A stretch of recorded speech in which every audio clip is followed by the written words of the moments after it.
Today I'm working on a little table that a customer came in and purchased, and she's going to take delivery later this month in February.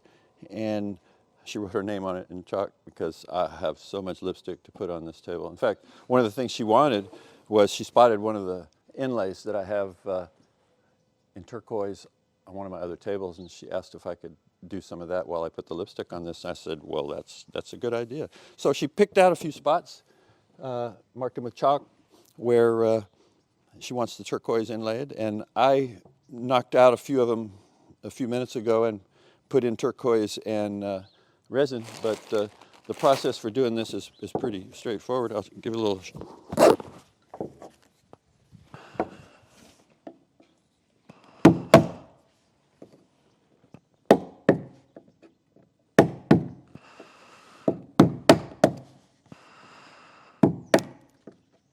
Darth Vader here.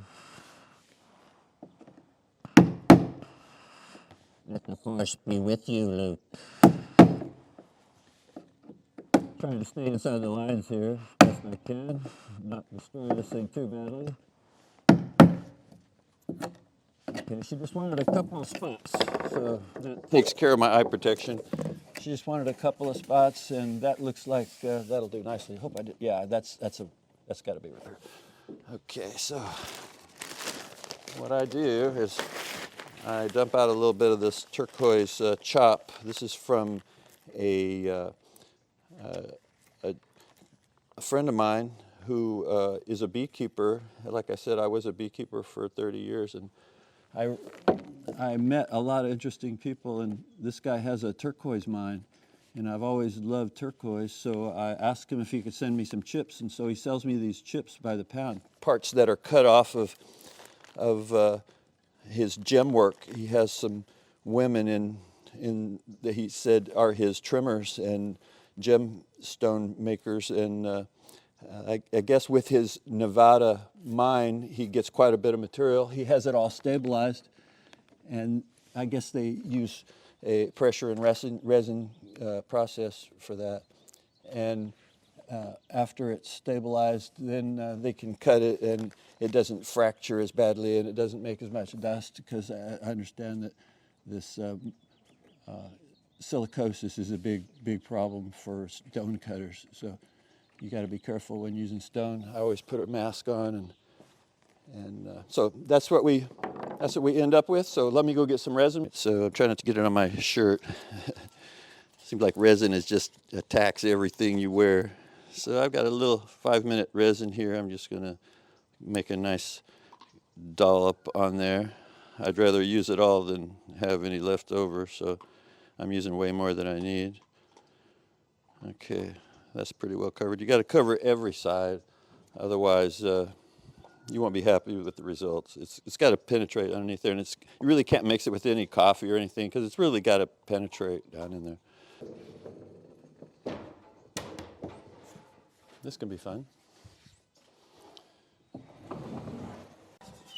I have some belts that I use when I'm gonna take off resin, so I'll take this one off. Even though this one is pretty trash, you can see it's kind of ripped.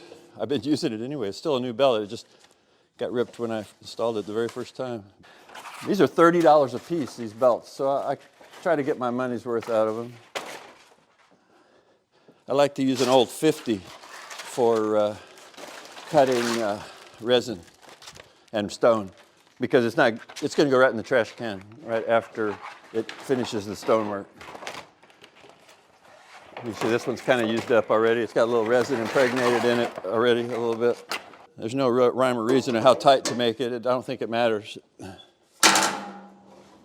This is, I think I've shown it before, this is a piece of canvas that is impregnated with graphite, which makes it really slick.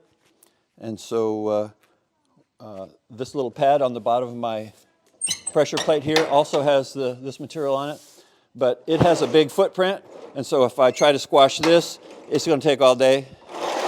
If I try to sand these, and I don't really want to sand everywhere else, and so I'm going to use this to kind of localize the pressure.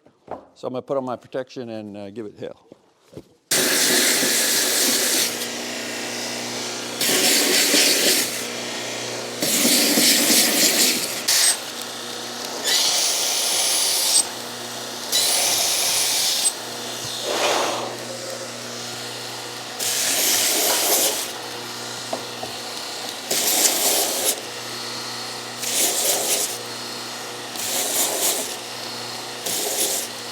50, 80, and then 220.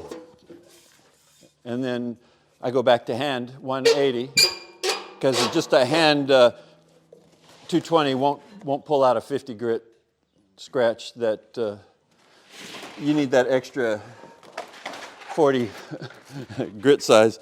I think I'm gonna throw that out. That's pretty much gone. I think I'm gonna put my gas mask back on.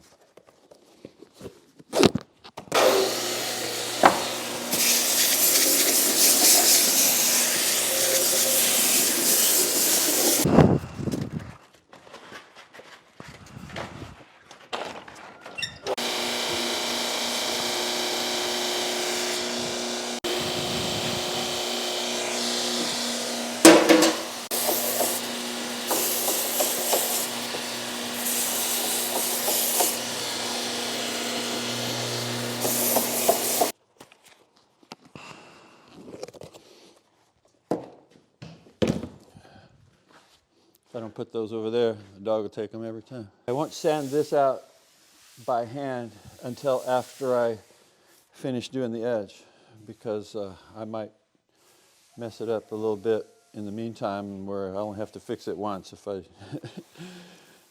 When you wet it, that's what the finish looks like. See the finish right there? It's the same color, just about. So you can tell what your work looks like if you wet it. It just evaporates and